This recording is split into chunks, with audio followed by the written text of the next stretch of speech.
Hello, good morning class. This is your lecture 2 on the chapter 6, that is banking. Okay, we have completed our lecture, that is 1, and we have studied about commercial banks in that lecture. Okay, now we are starting our next topic, that is the central bank. Central bank means RBI. As you know that central bank is an apex bank. Apex मतलब सबसे ऊपर का bank होता है हमारा central bank, जो control करता है entire banking system of a country को. It is a sole agency of note issuing. जो कंट्रोल हमारी इशू करेंसी का जो राइट होता है, मोनोपोली राइट होता है, वो सेंट्रल बैंक के पास होता है. और ये सप्लाई ऑफ मनी को क्या करता है, कंट्रोल करता है. ठीक है. It serves as a banker to the government and manages foreign exchange reserve of the country. ये बैंकर्स का बैंक होता है, गवर्नमेंट का बैंक होता है, बैंकर्स बैंक होता है. ठीक है. RBI is the central bank of the India. Now come to the next, that is functions of central bank. हम लोग जो कस्टमर होते हैं, हम लोग क्या करते हैं, अपने पैसे कमर्शियल बैंक्स में डिपॉजिट करते हैं. जो कमर्शियल बैंक्स होते हैं वो लोग अपने पैसे कहाँ डिपॉजिट करते हैं, RBI में, सेंट्रल बैंक में. ठीक है. गवर्नमेंट कहाँ करती है, RBI में. Principal functions of the central bank are, first है bank of issuing notes.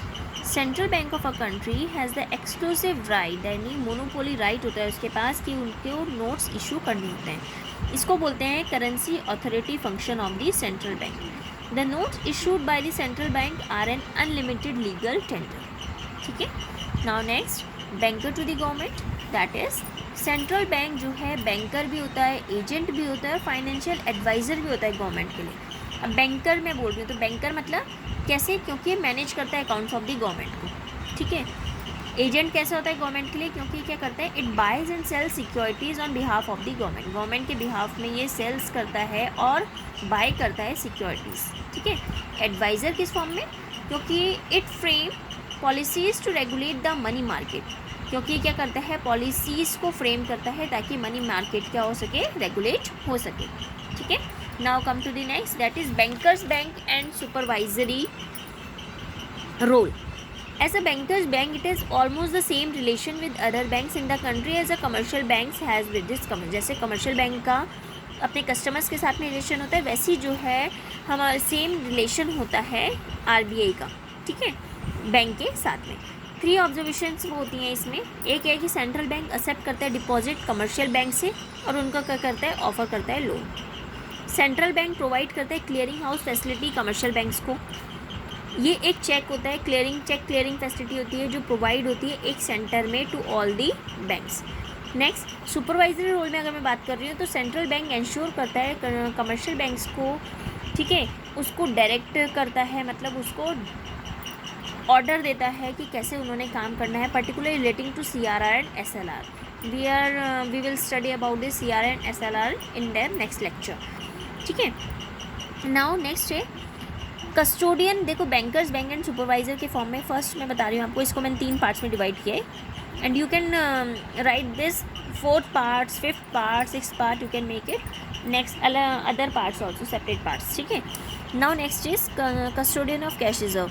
Commercial banks must keep a certain proportion of cash reserve with central bank. Commercial bank क्या करता है, कुछ ना कुछ अपना कैश रिजर्व जो है, कुछ उसका प्रोपोर्शन सेंट्रल बैंक के साथ में रखता है. ठीक है.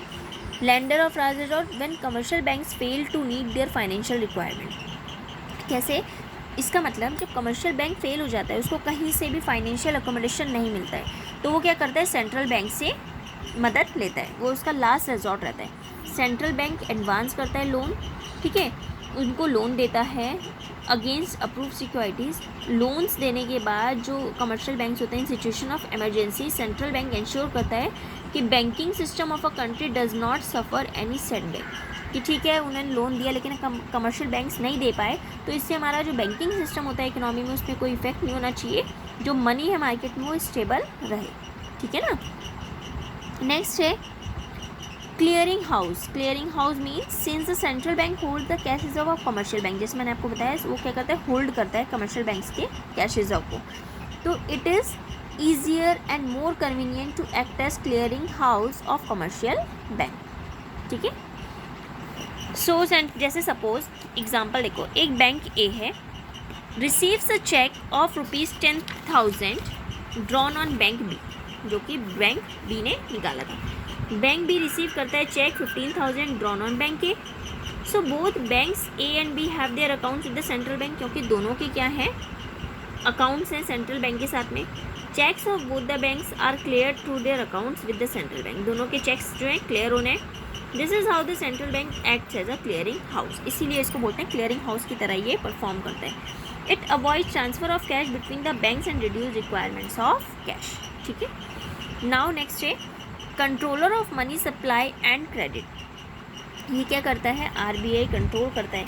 आपको पता है कि जो प्रिंसिपल फंक्शन होता है सेंट्रल बैंक का, वो control the supply of credit in the economy होता है. उसको कंट्रोल करना कि किस तरीके से जो उधार की सिचुएशन है उसको कंट्रोल किया जाए. इसका मतलब इंक्रीज और decrease in the supply of money in the economy by regulating creation of credit by the commercial banks. Central banks needs to control the supply of money. Central bank को क्या होती है, किसकी ज़रूरत पड़ती है कि उसको सप्लाई ऑफ मनी को कंट्रोल करना पड़े, ताकि जो सिचुएशन होती है इन्फ्लेशन और डिफ्लेशन की, उससे वो निपट सके. ठीक है ना. To cope with the situations of inflation and deflation. Inflation में क्या होता है, supply of money is reduce. Inflation महंगाई हो रही, पैसे की सप्लाई क्या हो गई, कम हो गई. डिफ्लेशन में वो बढ़ जाती है. ठीक है. So performing all this function the central bank focus करता है on growth with stability. Growth मतलब sustain rise in GDP. Stability मतलब एलिमिनेशन ऑफ इन्फ्लेशनरी और deflationary situations in the economy. ठीक है. So next is custodian of foreign exchange. custodian of foreign exchange, that is central banks acts as a custodian of country's stock of gold and foreign exchange reserve. ये help करता है managing में, stabilising में, जो external value होती है money की, और उसमें मेंटेन रखता है favourable balance of payments in the economy. ठीक है. तो ये हमारे functions of the central bank थे. Now we will start our new topic, that is control of money supply by the central bank. ठीक है.